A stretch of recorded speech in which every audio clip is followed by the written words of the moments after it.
matin, passé de quelques minutes. On se prépare pour donc les 60 ans de la Mustang à Villeauban. Donc petite vidéo pour vous annoncer le programme. Là on a évidemment préparé le Dodge puisque c'est aussi un événement pour tout ce qui est véhicule américain. On a Mathieu donc, qui est sur la route actuellement. Il est au volant de la Mustang 66. Le Dodge, lui, il est complètement prêt. Ça y est, il a passé le contrôle technique cette semaine. Et on a aussi pris la KTM, histoire de montrer la qualité et les volumes de la benne du Dodge. Mais également, on va en parler un petit peu, puisqu'on avait cette semaine avec nous, on avait Aurélien qui est en stage chez Legend. Et on va pouvoir... on a fait pas mal de mécanique en fait sur cette KTM. Donc on va pouvoir détailler. Et on trouvait que c'était sympa pour aujourd'hui pour habiller le Dodge. Voilà, on est prêt.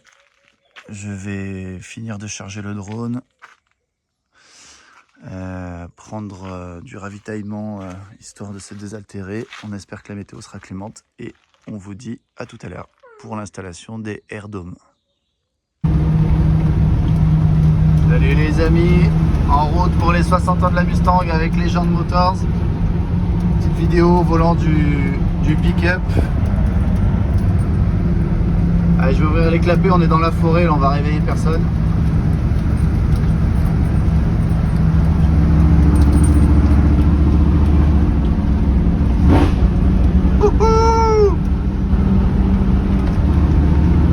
Clapet ouvert.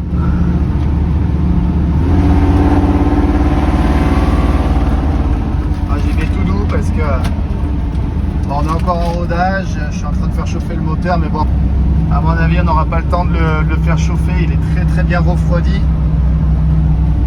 Donc mais quel plaisir d'être au volant de ce magnifique pick-up. On sent qu'il a une puissance à la pédale qui est incroyable. Il a envie d'en découdre. Donc c'est les vignobles, là on est sur la route à Tarado. C'est le château d'Hôte qui est tout autour de nous.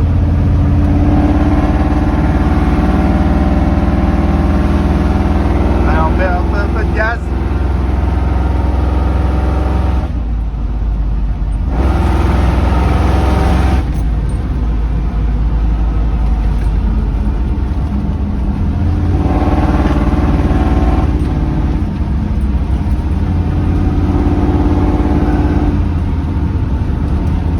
Mathieu qui est sur la route avec Aurélien. Ils ont pris la Mustang 66. On les rejoint directement sur place. On va installer deux AirDome. Donc les AirDome, vous allez les découvrir sur cette vidéo. C'est la première fois qu'on va les utiliser. Ils sont tout nouveaux. Ça va nous permettre d'être bien visible auprès des visiteurs, premièrement, et également d'être protégé si toutefois la météo n'est pas clémente, parce que malheureusement on a un bulletin météo qui est plutôt menaçant pour la journée, alors que nous sommes le 9 juin, donc c'est un peu dommage. Allez, à tout à l'heure les amis. Les amis, ça y est, on va se mettre en place. Mathieu qui arrive, on est là. Ouais, on est là, derrière le pick-up. Mathieu et Aurélien qui sont là.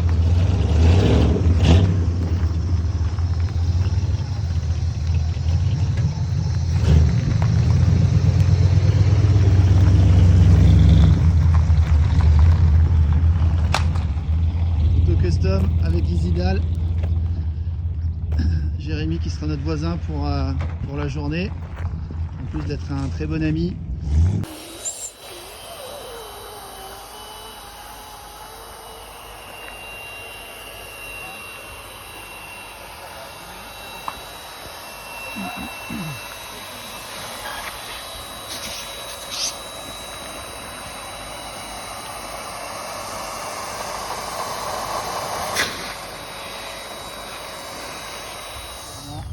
le stand Legend Motors avec toujours autant de passionnés qui s'intéressent à ce qu'on fait.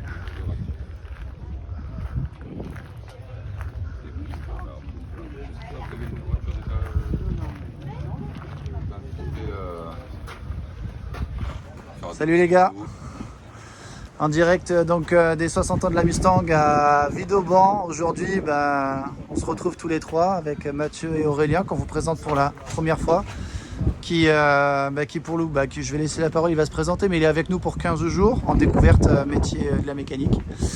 Et il nous a gentiment envoyé un mail et puis avec Mathieu on s'est dit tiens c'est sympa, on va accueillir Aurélien, et en plus il y avait l'événement d'aujourd'hui, donc pour un stage c'était vraiment le meilleur timing qu'on pouvait imaginer. Et donc Aurélien, je te laisse la parole, tu nous parles un peu de toi, qui tu es, ton parcours. Aurélien, du coup j'ai 33 ans, j'ai fait à peu près 10 ans en grande distribution et en fait un ras-le-bol complet, donc là je suis en projet de reconversion professionnelle. Comme j'ai toujours été intéressé par la mécanique, je me suis dit allez on se lance là-dedans. Génial. Donc en fait je cherchais un stage pendant longtemps et du coup Legend Motors, hop là, il m'a apparu devant les yeux et j'ai dit allez pourquoi pas. Cool. Et j'ai eu la chance d'avoir une réponse positive. Et voilà. Donc, je suis là aujourd'hui. Donc première semaine de stage achevée, on est dimanche, donc tu es avec nous depuis lundi, en binôme avec Mathieu. Et donc ça y est, maintenant les moteurs n'ont plus aucun secret pour toi, donc on va passer à l'interro. Et je te propose, tu nous parles un peu de la Mustang, tu nous dis ce que vous avez... Alors la Mustang une Mustang du coup de 1966. Exact. Voilà. Les choses qui ont été refaites, donc moi personnellement j'ai pas refait grand chose, mais... Donc dis-nous ce que tu vois et si... moteur V8 du coup. Ouais. Voilà, qu'est-ce que je vois après Parce qu'on a beaucoup de gens qui regardent la chaîne en fait qui sont pas des experts de mécanique. Moi, Voilà, exactement. Moi, c'est pour ça que c'est intéressant qu'après une semaine où tu avais les mains dedans, alors vous avez passé beaucoup de temps sur la KTM parce que c'était le sujet du moment, mais en l'occurrence, après une semaine de découverte, est-ce que tu arrives à identifier ce qui est carburation, est-ce que c'est où est l'allumage, comment ça fonctionne, le refroidissement, comment tu sais que c'est un V8? Alors je le sais, parce que okay. Je le sais. Mais après là en fait tu as les 4 cylindres de chaque côté. Très bien. Du coup. Ouais. Qui sont disposés en V, donc c'est pour ça qu'on dit un V8. Ok. Après là du coup on a le système de refroidissement avec le ventilo. D'accord. Donc radiateur en aluminium. Ouais. Et ce qu'il y a derrière le ventilo, tu sais ce que c'est? C'est la courroie du coup. Ok, ouais. Mais ça te parle ou pas? Non. Ça c'est la pompe à eau. Ok, d'accord. C'est la pompe à eau, ok. Et après que dire encore là ça je ne sais pas. Donc ça par exemple ça peut te permettre aussi de savoir que c'est un V8 parce que t'as tes câbles qui vont à tes bougies. Ok. Tu vois, t'as 4 bougies de chaque côté. Donc ça peut aussi, au premier coup d'œil, tu vois qu'on a un V8. Alors chez Ford, la tête d'allumage elle est devant. Chez Dodge, elle est derrière. Okay. Elle est là-bas, d'accord. Mais dans tous les cas, tu as tes câbles qui vont venir alimenter électriquement tes bougies. Okay. Voilà, ok. Ça, tu te souviens ce que c'est? Non. Boîtier d'allumage électronique. Okay. En fait, ça, donc boîtier d'allumage électronique, ça c'est la bobine et ça c'est la tête d'allumage. Les trois communiquent ensemble. Okay. Si tu suis les câblages, en fait, ils sont reliés. Okay. Les trois vont communiquer ensemble. Okay. Et en fait, lui va te permettre de modifier la courbe électrique qui va à la bougie. Et il va également modifier selon la richesse que tu as réglée dans ton carbu. Ça va modifier l'avance à l'allumage. D'accord. Ok. Donc lui va t'amener, bonjour, lui va t'amener un confort entre guillemets de voiture moderne, tout en gardant le plaisir du moteur à carburateur. Ça améliore la performance, la consommation. Et après, je t'avais dit en fait les éléments. Donc la base, c'était le moteur d'origine. Ouais. Et après, il y avait quelques parties qu'on avait changées dessus. Donc d'ailleurs, Lionel avait fait. C'était la pipe d'admission, les cages cubu, le carbu avec le filtre à air. Okay. C'est un carbu 4 corps, donc pour augmenter l'essence. La conso, voilà, la puissance, la puissance, vas-y la conso. Bon, après, si on n'utilise pas trop, on reste quand même. Ouais, non, franchement, c'est raisonnable. En termes de conso, voilà. Elle et le Dodge, ils sont hyper raisonnables. Voilà. C'est pas non plus astronomique. Et parce qu'il n'y a pas la préparation aussi qui suit. Si le Dodge on accélère tout le temps, c'est sûr qu'il va consommer beaucoup plus. Parce que bon, après on est de suite dans les limites de vitesse. Et après voilà, tu avais le boîtier d'éjection, les renforts qui avaient été posés dessus. C'était un peu la base. Très bien. Du moteur d'origine. Ça c'est quoi? C'est l'alternateur. Ok, il sert à quoi? C'est pour il prend le relais une fois que la batterie a démarré et après il prend le relais pour tout ce qui est électrique. Très bien. Et il recharge la batterie. Et il recharge la batterie, exactement. À combien de volts? Ça c'est une 24. batterie de combien de volts ça? Je sais pas. Voiture. C'est simple, pas 14 volts, toujours ou un du- truc comme c'est ça, toujours du 12. ou 14, ouais, 12. C'est toujours du 12. Donc quand tu mets ton multimètre ici, si elle n'est pas branchée à un moteur qui fonctionne, elle doit te sortir du 12. Ouais. Par contre, comment tu vois que ton alternateur est défaillant ou est-ce qu'il fonctionne? Bah, du coup, si t'as plus Tu de dois 12 avoir ou moins de 14. 12. Ouais, ok. Ouais. Et, et, 5, 14. et pourquoi est-ce qu'il y a des voitures qui prennent feu de temps en temps? Parce que tu as un alternateur qui envoie, au lieu de 14, il va envoyer 17 ou 18. Donc les câbles, ils vont fondre. Ok, parce qu'en fait, tu as aussi un régulateur de tension qui est soit externe. C'est un externe ici, je crois, non? Oui, il est là-bas, Il est où? juste ici. Là, voilà. On l'a changé en plus. Donc lui est tout neuf. Parce qu'on avait justement ce problème-là sur celle-ci, c'est-à-dire qu'on avait 17 volts et on avait des câbles qui commençaient à fondre Ouais, ok, je partout. Tu vois? elle Et ça peut- venait d'une défaillance de ton alternateur. Elle peut exploser aussi. Ouais. C'est super important de vérifier toujours ta tension à la batterie moteur allumée. Toujours régulièrement, surtout sur des classiques. Les modernes, elles ont plein de protections dans tous les sens, mais les classiques... Ouais, déjà, il est de base. Sur ouais. l'alternateur qui a le régulateur intégré, c'est lui-même qui va en fait réguler. Voilà. Si il y a une défaillance, ben, il ne charge plus du tout et on a le voyant de batterie. qui s'allume. Ouais, ok. Et donc quand tu achètes un alternateur, il faut vérifier, tu en as avec alternateur régulateur intégré et d'autres avec régulateur externe comme on a ici. Ok. Bon bah c'est bien, après une semaine, Ouais, je suis impeccable. pas au point. Mais Ah. La semaine prochaine, ce sera bon. Ouais, c'est ça. Voilà, on La l'avait semaine fait. prochaine, je pars avec toi. Ok. Alors du coup cette semaine vous avez mis les mains dans la KTM. Ouais, tout à fait. Tu nous en parles un petit peu? Ouais. Allez viens on va devant. Du coup, la KTM, donc Mathieu, quand je suis arrivé, il avait commencé à. En fait, il avait démonté la distribution. Ok. Et en fait, ils se sont rendus compte qu'il y a un arbre à cam qui était tout bouffé. Ouais. Donc, du coup, il a commandé la pièce. Et du coup, on a changé ça. Ok. Ensuite, on a fait un réglage des culbuteurs. Ouais. Voilà. Et ensuite, on a remonté tout ça. Après, on a eu un petit problème parce que du coup, ça démarrait plus. Donc, Intéressant. voilà. Bah, du coup, on a démonté après le carburateur pour voir si c'était pas bouché. Alors, effectivement, il y avait un petit. Il y avait des saloperies. résidus, Ouais, voilà, des petits ouais. résidus. Donc voilà. On a remonté le carburateur, ça ne démarrait toujours pas. Donc après, on a aussi touché le faisceau électrique, voir si toutes les connectiques se faisaient correctement. Ouais, ouais. Voilà.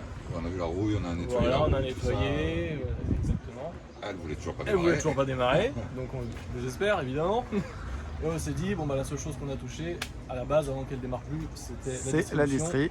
Donc on est retourné dessus. Et effectivement, en fait, On a calé le. voilà, avec la pige, Livre-quin. c'est ça, Voilà, on a calé le exactement. livre-quin. Au point mort haut, c'est ça. Ouais, très bien. Ouais. Et du coup, on s'est rendu compte qu'en fait, les marques qui étaient faites, et du coup, il y avait un léger décalage. Je crois que c'était sur le. Une dent sur l'échappement. Sur l'échappement, exactement. Il y avait une dent de décalage, et du coup, c'est ça qui nous causait problème, ça démarrait plus du tout. Ok. Et une fois qu'on a réglé ça, on a tout remonté, et là, elle a démarré au quart de tour. Donc tu es en train de nous dire que c'est Mathieu qui avait fait n'importe quoi? Voilà, c'est Ça ça. aurait pu passer. Mais c'est vrai, en plus, hein. Parce que ça c'est l'erreur des débutants. J'ai dit, ah, je vais pas m'embêter, je vais prendre le piston point en haut. Il était en haut, donc c'était bon. On a fait le réglage, on était tout bien.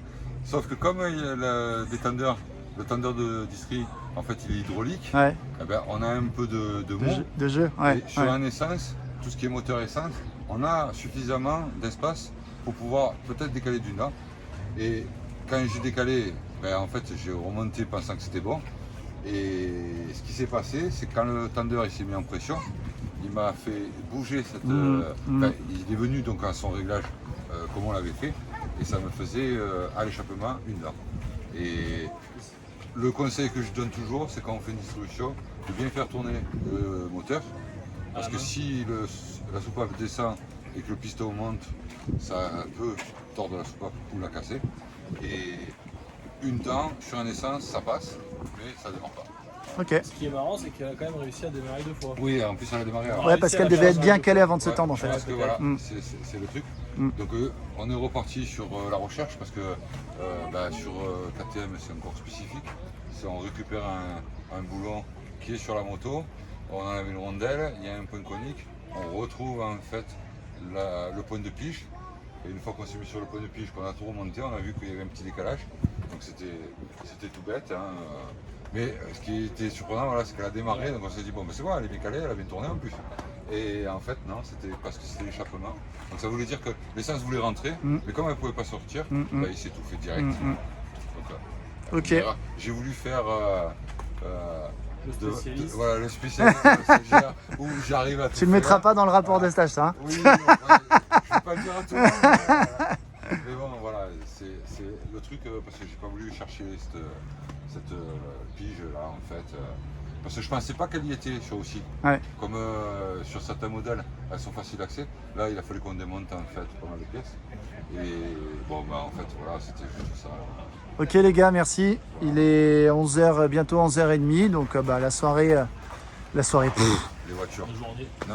La journée commence bien. Matinée, Voilà, les voitures sont en train de s'installer. On attend 200 Mustangs aujourd'hui à peu près. Donc ça se remplit petit à petit. Il y a pas mal de visiteurs, c'est sympa. Il y a des passionnés partout.